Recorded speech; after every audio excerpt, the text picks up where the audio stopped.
नमस्कार दोस्तों, उम्मीद करता हूँ कि आप सब अच्छे होंगे। आज हम जिस विषय के बारे में बात करना जा रहे हैं उस विषय का नाम है ओवर थिंकिंग। देखिए, किसी भी समस्या का निदान करने से पहले उस समस्या को समझना जरूरी है। ये मेरी वीडियो हर उस वर्ग के लिए है, चाहे आप कामकाजी हो या आप अपना खुद का कोई बिजनेस कर रहे हैं या आप एक स्टूडेंट हैं, राइट, या आप नौकरी पेशा हैं या आप उम्र के उस पड़ाव में हैं जहाँ पर आपके पास बहुत सारा अथाह एक्सपीरियंस है। पर बहुत बार ये होता है कि ओवर थिंकिंग एक ऐसी चीज़ है जो हमें घेरे रखती है। अब इसकी समस्या क्या है, इसका मेन रीज़न क्या है, इस विषय में हम आगे बात करेंगे। आगे बढ़ने से पहले मैं आपसे रिक्वेस्ट करूँगा कि अभी तक आपने मेरे चैनल को सब्सक्राइब नहीं किया है तो प्लीज़ सब्सक्राइब कीजिए, ताकि मैं और आपको मेंटल हेल्थ से रिलेटेड और अच्छे अच्छे वीडियोस और कंटेंट मैं आपको प्रोवाइड करा सकूं। और मेरी वीडियो को लाइक और शेयर ज़रूर कीजिएगा। तो किसी भी, जैसे मैंने बोला कि किसी भी समस्या को सोल्व करने के लिए, उसका निदान करने के लिए पहले उसे समझना ज़रूरी है। अब ओवर थिंकिंग का मतलब है एंजाइटी। हम कई बार बहुत सारी चीज़ों को ऐसे सोचते हैं कि यार ये चीज़ ऐसे सोच रहे हैं और ये ऐसे हो नहीं रही है।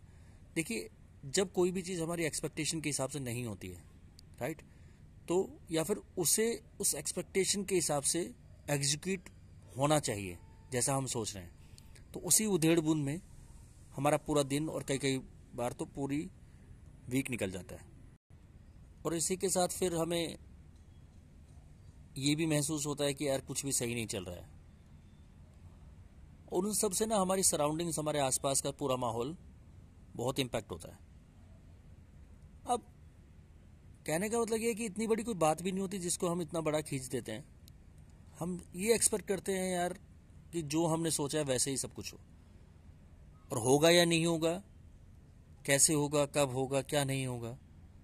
जैसे फॉर एग्जांपल आप एक स्टूडेंट है और आपने कोई एग्ज़ाम दिया।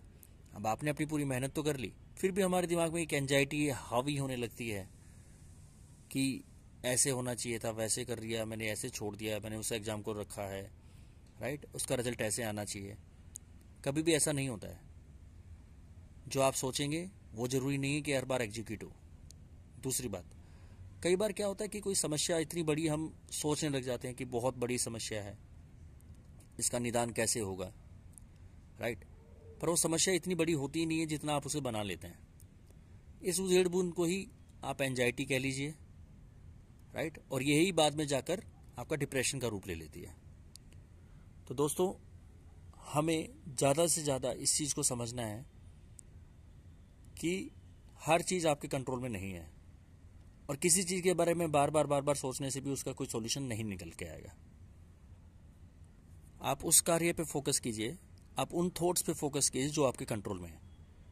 जो चीज़ आपके कंट्रोल में ही नहीं है, आप उसको कभी भी कंट्रोल में ला भी नहीं सकते हैं। इसका एक दूसरा एग्जाम्पल और देना चाहूँगा। जैसे कि आप किसी अमुक आदमी से मिले, किसी भी पर्सन से मिले, उसने आपके बारे में कुछ कहा, राइट, तो आप इसी उधेड़-बुन में लग जाएंगे, उसने ऐसा क्यों कहा, क्यों बोला, उसका मतलब क्या था। तो उस मतलब को समझने में ही आप कई महीने निकाल दोगे। और कई बार तो ऐसा होता है कि गंभीर समस्या हो जाती है, रिश्तों में तनाव तक आ जाते हैं। तो ओवर थिंकिंग से आपको कुछ नहीं मिलेगा, सिर्फ और सिर्फ आपका नुकसान है, आपके रिश्तों का नुकसान है, आपकी मेंटल हेल्थ का नुकसान है, और बहुत सारी चीज़ें तो हैं ही। और सबसे बड़ी समस्या इसकी ये कि आपको अनफोकस कर देता है ये, जहाँ आपको फोकस करना चाहिए। इसलिए शांति से लंबी सांस लीजिए जब भी आपको ओवर थिंकिंग आपके ऊपर हावी होने लगे। मेडिटेशन कीजिए, धीरे धीरे आप देखेंगे कि वो समस्या इतनी बड़ी थी ही नहीं जितना आप समझ रहे थे, या वो बात इतनी बड़ी नहीं थी जितना आप उसको लेकर चल रहे थे। तो आई होप मेरी इस वीडियो के माध्यम से आपको बहुत सारी क्लैरिटी हुई होगी, और आगे भी मैं ऐसी वीडियो अपलोड करता रहूँगा। सिर्फ आपका प्रोत्साहन चाहिए। तो please again requesting all of you, to my listeners, मेरे चैनल को सब्सक्राइब कीजिए, शेयर कीजिए, लाइक कीजिए मेरी वीडियोस को, ताकि अच्छे अच्छे मैं कंटेंट बनाता रहूं। और हम और आप आपस में मिलकर कोशिश करें इस अवेयरनेस को फैलाने की, कि फिजिकल तो सबको दिखता है कि फिजिकली अगर कोई प्रॉब्लम किसी में है, पर मेंटल हेल्थ के बारे में कोई बात नहीं करना चाहता। पर हमें ये सब मिलकर करना होगा। Thank you so much, have a good day.